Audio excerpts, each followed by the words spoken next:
नमस्कार, मी आहे काजल। नागपूर शहरातील ताज्या व महत्त्वाच्या बातम्यांसह नागपूर समय मराठी बुलेटिन मध्ये आपले स्वागत। चला तर मग वेळ न घालवता सुरुवात करूया आजच्या ठळक बातम्यांना।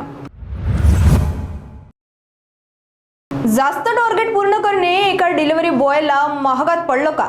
नागपूरच्या गणेशपेठ परिसरात ब्लिंकिटच्या डिलिव्हरी बॉयवर दोन युवकांनी चाकूने हल्ला केल्याची धक्कादायक घटना घडली। पोलिसांनी दोन्ही आरोपींना अटक केली आहे। 2 ऑगस्ट रोजी ब्लिंकिटच्या डिलिव्हरी बॉयवर चाकू हल्ला झाल्याची माहिती पोलिसांना मिळाली। तपासात अधिक प्रोत्साहन रक्कम मिळत असल्याच्या रागातून आरोपी केतन उरकुडे आणि श्रावण बारीक यांनी जाधव चौकाजवळ त्याच्यावर चाकूने हल्ला केल्याचे समोर आले। जखमीवर मेडिकल रुग्णालयात उपचार सुरू असून डीबी पथकाने दोन्ही आरोपींना अटक केली आहे। पुढील तपास सुरू आहे।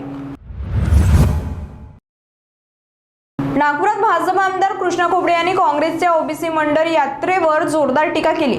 विजय वडेट्टीवार मंत्री असताना ओबीसींच्या प्रश्नांकडे दुर्लक्ष केले, आता मात्र ओबीसींच्या नावावर राजकारण करत असल्याचा आरोप त्यांनी केला। माध्यमांशी बोलताना कृष्णा खोपडे म्हणाले की मुख्यमंत्री देवेंद्र फडणवीस यांच्या नेतृत्वाखाली ओबीसी समाजाच्या हितासाठी अनेक महत्त्वाचे निर्णय घेण्यात आले, त्यामुळे काँग्रेसची ओबीसी यात्रा ही केवळ राजकीय स्टंट असल्याची टीकाही त्यांनी केली। नागपूरच्या पाचपावली पोलीस ठाणे हद्दीत लग्नाचे आमिष दाखवून तरुणीवर लैंगिक अत्याचार केल्याचा प्रकार समोर आला आहे। पीडितेच्या तक्रारीवरून पोलिसांनी आरोपीविरुद्ध गुन्हा दाखल करून तपास सुरू केलाय। महेंद्रनगर परिसरात पीडितेची आरोपीशी ओळख झाली होती। दोघांमध्ये प्रेमसंबंध निर्माण झाल्यानंतर आरोपीने लग्नाचे आश्वासन देत शारीरिक संबंध ठेवले, मात्र लग्नाची मागणी करताच आरोपीने नकार देत शिवीगाळ व जीवे मारण्याची धमकी दिल्याचा आरोप आहे। पाचपावली पोलिसांनी गुन्हा दाखल करून पुढील तपास सुरू केला आहे।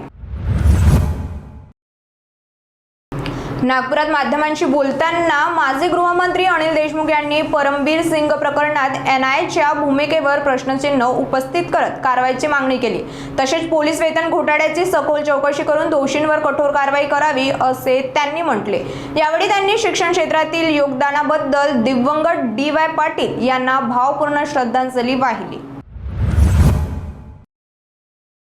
आजच्या सर्व महत्त्वाच्या घडामोडींसह इथेच थांबूया। पुन्हा भेटू नव्या बातम्यांसह। तोपर्यंत पाहत राहा नागपूर समय। धन्यवाद।